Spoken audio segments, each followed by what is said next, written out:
Hello everyone, hope you all are doing well. Unit 9 ray optics, काफी सारे formulas है chapter में।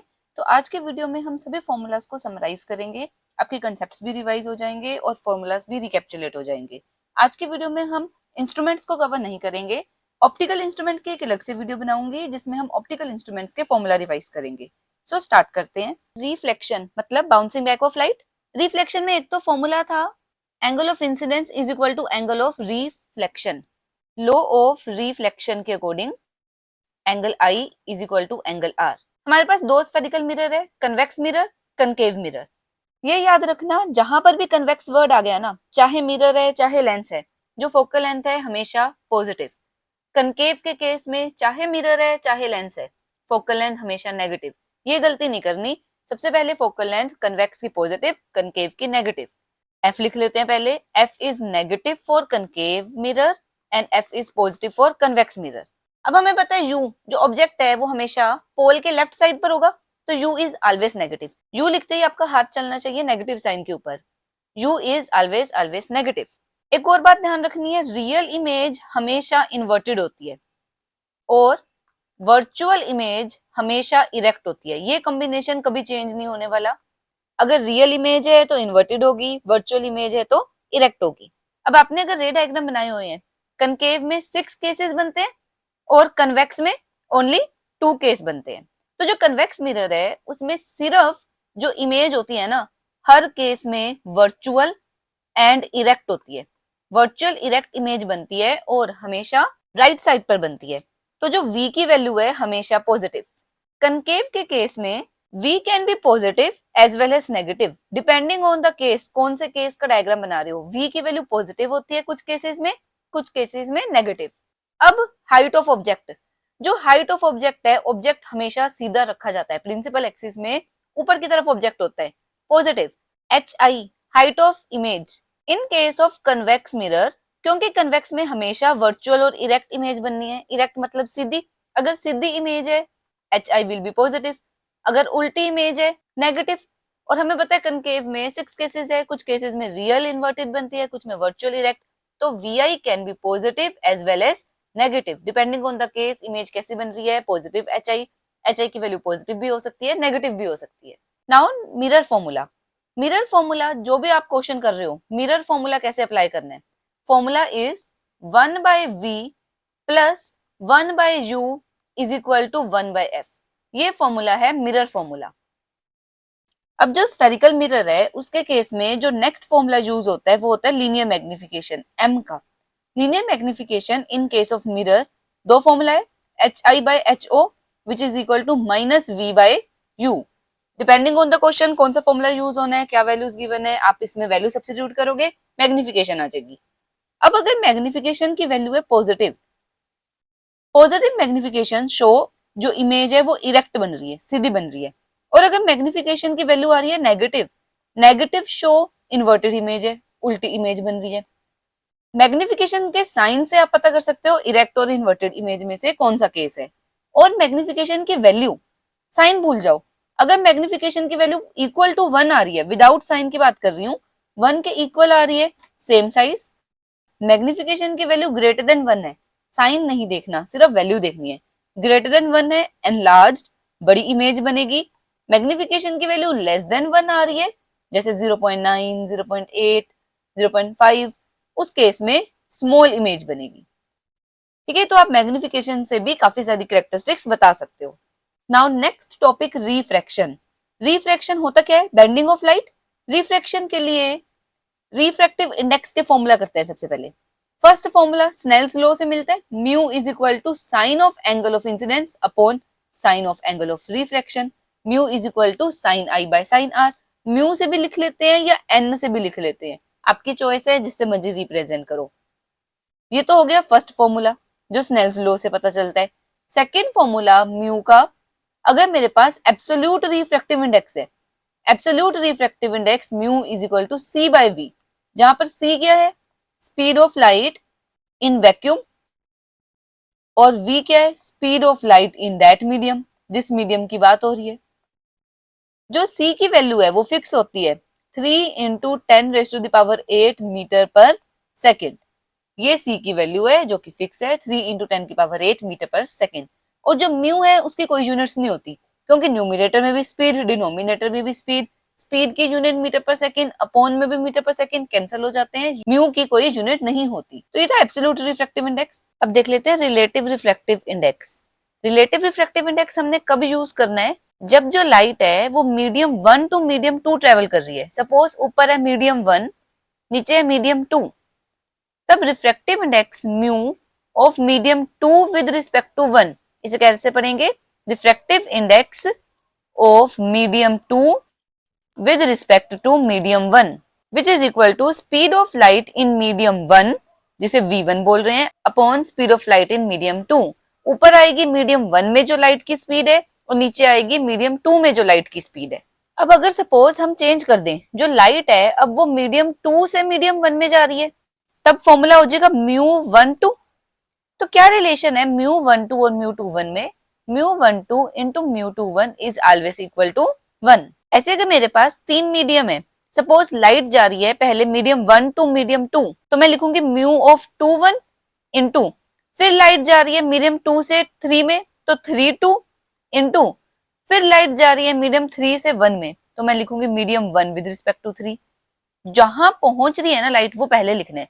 जैसे 1 टू 2 जा रही है लाइट, 1 टू 2 जा रही है तो mu of 2 with respect to 1, 2 to 3 जा रही है लाइट तो mu of 3 with respect to 2, ऐसे ही 3 टू 1 जा रही है लाइट तो mu of 1 with respect to 3। इन तीनों का प्रोडक्ट हमेशा 1 होता है। अब जो नेक्स्ट टॉपिक आता है वो है लेटरल शिफ्ट।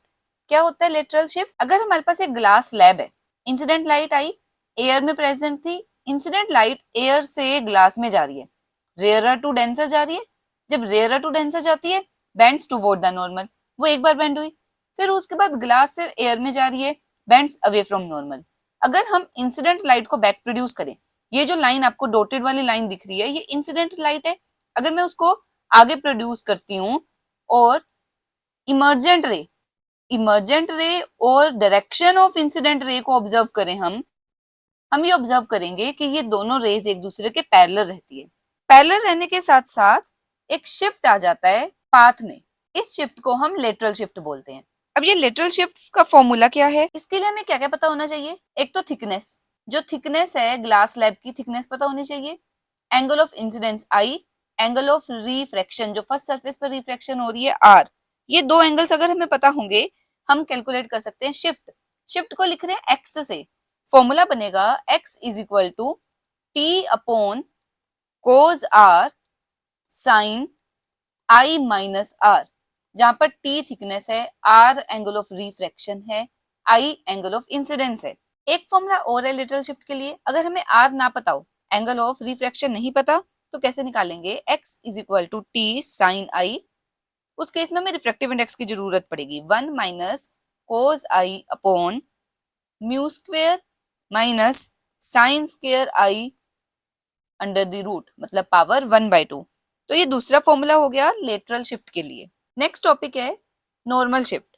नॉर्मल शिफ्ट क्या होता है? अगर कोई सब्सटेंस है पानी के अंदर पड़ा है, सपोज यहाँ पर कोई एक सब्सटेंस है, कॉइन है सपोज, इसकी रियल डेप्थ तो हो गई ये वाली, यहाँ से यहाँ तक रियल डेप्थ है पानी के सरफेस से लेकर जहां तक वो कॉइन पड़े, बट ड्यू टू रिफ्रैक्शन हमें जो कॉइन है ना ओ पॉइंट पर ना दिखकर आई पॉइंट पर दिखता है, मतलब जो कॉइन है वो ऊपर की तरफ शिफ्ट हो जाता है। जो डेप्थ न्यू डेप्थ है दैट इज एपरेंट डेप्थ, जहां पर हमें कॉइन दिख रहा है उसे एपरेंट डेप्थ बोलेंगे। तो एक शिफ्ट आ जाता है डेप्थ में, इसको निकालने का क्या फॉर्मूला है? एपरेंट डेप्थ का formula real depth upon refractive index. और अगर नॉर्मल शिफ्ट निकालना है, नॉर्मल शिफ्ट मतलब जो कॉइन है वो कितना ऊपर आया, कितना ऊपर आ रहा है, इतना डिस्टेंस ऊपर आया कॉइन, मतलब रियल डेप्थ में से अगर मैं एपरेंट डेप्थ माइनस कर दूं मुझे नॉर्मल शिफ्ट मिल जाएगा। तो normal shift is equal to real depth minus apparent depth. अगर रियल डेप्थ को मैं टी एज्यूम कर रही हूँ, टी माइनस एपरेंट डेप्थ की वैल्यू रियल डेप्थ मतलब T upon refractive index mu, so T common आ गया 1 माइनस 1/म्यू। ये फॉर्मूला हो गया नॉर्मल शिफ्ट का, t इंटू 1 माइनस 1/म्यू। Next topic is total internal reflection. होता क्या है टोटल इंटरनल रिफ्लेक्शन? जब मेरे पास एक इंसिडेंट रे है जो डेंसर मीडियम से रेयरर मीडियम में जा रही है, कंडीशन ये है कि जो रे है वो डेंसर टू रेयरर जानी चाहिए, तब क्या होता है किसी एक एंगल थीटा 1 पर कुछ पार्ट इस इंसिडेंट रे का रिफ्रैक्ट हो जाता है। अगर मैं ये एंगल ऑफ इंसिडेंस θ1 बढ़ाती जाऊं तो ये जो रिफ्रैक्टेड रे है वो इस तरफ आगे की तरफ शिफ्ट करना शुरू कर जाती है। एक एंगल आता है क्रिटिकल एंगल, जिस वक्त जो रिफ्रैक्टेड रे है वो बिल्कुल सरफेस या इंटरफेस के ऊपर आ जाती है। अगर इससे भी एंगल बढ़ा दिया जाए, एंगल ऑफ इंसिडेंस अगर क्रिटिकल एंगल से भी ज्यादा हो जाए, उस वक्त कोई भी पार्ट रे का रेयरर मीडियम में नहीं जाता, कुछ भी रिफ्लेक्शन नहीं होती, सारी की सारी रे टोटल इंटरनली रिफ्लेक्ट हो जाती है। तो दो नेसेसरी कंडीशंस है। First, ray must be travelling from denser to rarer, जो रे है वो डेंसर टू रेयरर जानी चाहिए। And second, angle of incidence should be greater than the critical angle, angle of incidence critical angle से ज्यादा होना चाहिए। रिलेशन क्या है म्यू और आईसी के बीच में? Mu is equal to 1 by sine IC. अब चलते हैं लेंसेज पर। दो तरह के लेंस होते हैं, कन्वेक्स लेंस जो थिक होता है एट द मिडल, थिन होता है एट द एजेस, ऐसे ही कनकेव लेंस। यहाँ पर ऑप्टिकल सेंटर O होता है, फोकस, दो फोकस होते हैं, दो सेंटर ऑफ कर्वेचर। जब हम यहाँ पर पॉइंट्स मार्क करते हैं 2f1, f1, f2, 2f2 ऐसे मार्क करते हैं। ऐसे ही कनकेव में सेंटर में optical centre 2f1, f1, f2, 2f2। अगर लेंस का क्वेश्चन है तो लेंस फॉर्मूला लगेगा। लेंस फॉर्मूला क्या था? मिरर के साथ कंपेयर करते जाना, 1/v minus 1/u is equal to 1/f। वहां पर मिरर में पॉजिटिव था, लेंस में नेगेटिव है। ये गलती नहीं करनी कि आप यहाँ का साइन गलत ले बैठो, ठीक है। अब कन्वेक्स लेंस है, अगर कन्वेक्स लेंस के केस में फोकल लेंथ मैंने बताया था चाहे लेंस है चाहे मिरर, कन्वेक्स के केस में पॉजिटिव और कनकेव के केस में नेगेटिव। कनकेव लेंस में focal length is negative. Convex के केस में यहाँ पर 6 डायग्राम बनते हैं। 6 डायग्राम्स में स्टार्टिंग वाले केसेस में कैसी इमेज बनती है? Real and inverted. Last case में कैसी बनती है? Virtual and direct. दोनों तरह की इमेज बना सकता है convex lens depending on the position of the object. Concave lens में कितने केस थे हमारे पास? सिर्फ 2 केस। कैसी इमेज थी? Virtual and erect. सिर्फ वर्चुअल और इरेक्ट इमेज बनती है। यू हर हालत में नेगेटिव, यू लिखते ही आपका हाथ चलना चाहिए नेगेटिव साइन की तरफ। U is always negative. V can be positive और नेगेटिव, क्योंकि डिफरेंट केसेस में डिफरेंट पोजीशन पर इमेज बन रही है, तो v can be positive as well as negative in case of convex lens. Concave lens में जो वी है वो हमेशा नेगेटिव, हमेशा इमेज लेफ्ट साइड पर बनती है। नेक्स्ट HO हमेशा पॉजिटिव, ऑब्जेक्ट तो हमेशा सीधा रहने वाला है, कोई भी केस है HO की वैल्यू हमेशा पॉजिटिव। HI, क्योंकि convex lens real and inverted as well as virtual and erect बना सकता है, तो इमेज सीधी भी हो सकती है। अगर इरेक्ट है तो पॉजिटिव हो जाएगा HI, और अगर इन्वर्टेड है तो नेगेटिव हो जाएगा। ऐसे यहाँ पर जो HI की वैल्यू है हमेशा ये इरेक्ट इमेज बना रहा है, HI इज ऑलवेज पॉजिटिव। अब magnification in case of lens. Magnification का फॉर्मूला लेंस के केस में है HI/HO, ये तो दोनों में सेम था HI/HO। वहां पर था, मिरर में था -V/U, यहाँ पर है +V/U, मतलब पॉजिटिव साइन आएगा। लेंस फॉर्मूला में नेगेटिव है, मिरर फॉर्मूला में पॉजिटिव था। मैग्निफिकेशन में वहां मिरर में नेगेटिव था, लेंस में पॉजिटिव है। एक के फॉर्मूला लर्न हो गए, दूसरे में बस नेगेटिव को पॉजिटिव, पॉजिटिव को नेगेटिव करना है, ठीक है। तो मैग्निफिकेशन दो फॉर्मूला से निकल सकती है, HI/HO और दूसरा V/U। बाकी मैग्निफिकेशन से आप वैसे ही पता लगा सकते हो इन्वर्टेड होगी कि इरेक्ट। अगर मैग्निफिकेशन पॉजिटिव है मतलब इमेज सीधी बन रही है, इरेक्ट। अगर मैग्निफिकेशन नेगेटिव है मतलब इमेज उल्टी बन रही है, इन्वर्टेड। अगर मैग्निफिकेशन की वैल्यू 1 है, सेम साइज की इमेज बनेगी। अगर मैग्निफिकेशन ग्रेटर देन 1 है, साइन की बात नहीं कर रही, साइन भूल जाओ, 1.1, 2, 3, मैग्निफिकेशन 1 से बड़ी आ रही है, एनलार्ज्ड, बड़ी इमेज बनेगी। और अगर मैग्निफिकेशन 1 से छोटी आ रही है, जैसे 0.5, 0.6, तब स्मॉल साइज की इमेज बनेगी, ठीक है। नेक्स्ट फॉर्मूला जो यूज होता है लेंस में, power of the lens. Power of the lens formula is 1/f, अगर तो फोकल लेंथ है मीटर में, in case focal length centimetre में है तो 100/f। ज्यादातर क्वेश्चंस में फोकल लेंथ सेंटीमीटर में ही होती है, तो फॉर्मूला 100/f यूज करना। यूनिट्स, पावर की यूनिट डायोप्टर, DIOPTRE।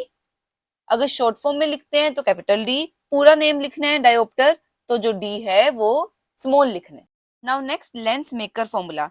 जो हमने 1/v minus 1/u is equal to 1/f ये फॉर्मूला किया वो किसके लिए था? थिन लेंस के लिए। लेंस मेकर फॉर्मूला क्या है?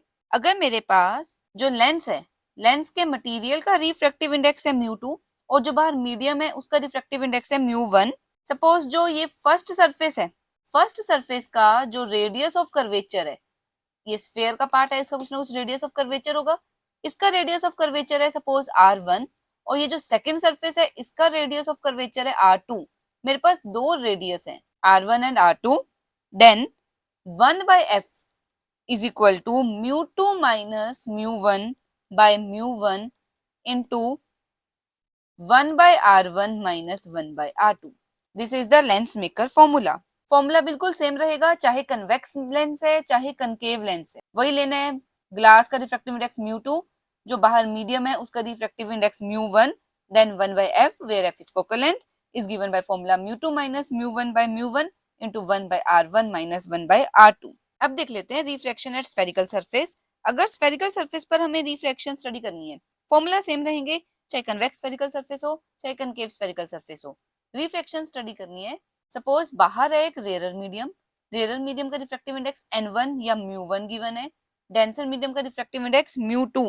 तो फॉर्मूला क्या है? फॉर्मूला यूज होगा μ2 बाय v, जहां पर v है image distance, minus μ1 by u is equal to μ2 minus μ1 by r where u is object distance। जो ऑब्जेक्ट है वो कितनी दूर पड़ा है स्फेरिकल सरफेस से, जो ऑब्जेक्ट का डिस्टेंस है वो u है, जो इमेज है वो v डिस्टेंस पर जाकर बन रही है, सो इमेज डिस्टेंस है v and r is the radius of curvature of the spherical surface. तो इस फॉर्मूला से हम कैलकुलेट कर सकते हैं जो भी अननोन क्वांटिटी है। बस यहाँ पर ये ध्यान रखना है, जो μ1 बाहर वाला मीडियम है, बाहर वाला मीडियम रेयरर मीडियम है, अंदर वाला डेंसर है, मतलब जो लाइट रे है that is travelling from rarer to denser medium. यही अगर उल्टा हो जाए, फ्रॉम डेंसर टू रेयरर, जो लाइट है वो डेंसर टू रेयरर ट्रेवल कर रही है, बाहर डेंसर मीडियम हो अंदर रेयरर मीडियम हो, तब फॉर्मूला क्या बनेगा? μ2 को और μ1 को रिप्लेस कर दो, μ1 by v minus μ2 by u is equal to μ1 minus μ2 by r। बस आपने μ1 और μ2 को इंटरचेंज कर देना है। नेक्स्ट अब power of combination of lens. अगर हमारे पास दो लेंसेज है, उनको कंबाइन करके रखा हुआ है, तब पावर कैसे निकलेगी? अगर तो लेंस दोनों के दोनों बिल्कुल साथ साथ रखे हुए हैं, मतलब उनके बीच में कोई गैप या डिस्टेंस नहीं है, तब तो सीधा जो पावर होती है ना ऐड हो जाती है। Power is equal to P1 plus P2 plus P3 plus up to so on Pn, जितने भी लेंसेज है, बट विद साइन। साइन ध्यान से लेना है, कनकेव है तो नेगेटिव साइन लेना है, कन्वेक्स है तो पॉजिटिव साइन लेना है। और जो मैग्निफिकेशन हो जाती है, magnification become m1 into m2 into m3 up to so on. जितने भी लेंसेज है उन सबकी मैग्निफिकेशन मल्टीप्लाई होकर हमें इक्विवेलेंट मैग्निफिकेशन मिलती है। बट अगर जो दोनों लेंसेज हैं that are separated by distance d, अगर दोनों लेंस के बीच में सपोज d डिस्टेंस है, ये दोनों लेंस d डिस्टेंस पर पड़े हैं, तब पावर कैसे कैलकुलेट करेंगे? Power is equal to, suppose दो लेंसेज है, power 1 plus power 2 minus d into power 1 power 2। Equivalent power is equal to power 1 plus power 2, दोनों की पावर ऐड करो, minus d into power 1 power 2। इसी formula से focal length भी निकाल सकते हो, 1/f रेसिप्रोकल कर दो, 1/f1 plus 1/f2 minus d into 1/f1 into 1/f2। सो इस तरीके से आप कॉम्बिनेशन ऑफ लेंसेज की पावर कैलकुलेट कर सकते हो। सो हमने यहाँ तक लेंसेज और मिरर के फॉर्मूला रिवाइज कर लिए। अगली वीडियो में हम रिफ्रैक्शन थ्रू प्रिज्म और ऑप्टिकल इंस्ट्रूमेंट्स के फॉर्मूला रिवाइज करेंगे। आई होप आपको यहाँ तक के फॉर्मूला समझ आए होंगे। सो मिलते हैं नेक्स्ट वीडियो में। Till than happy learning.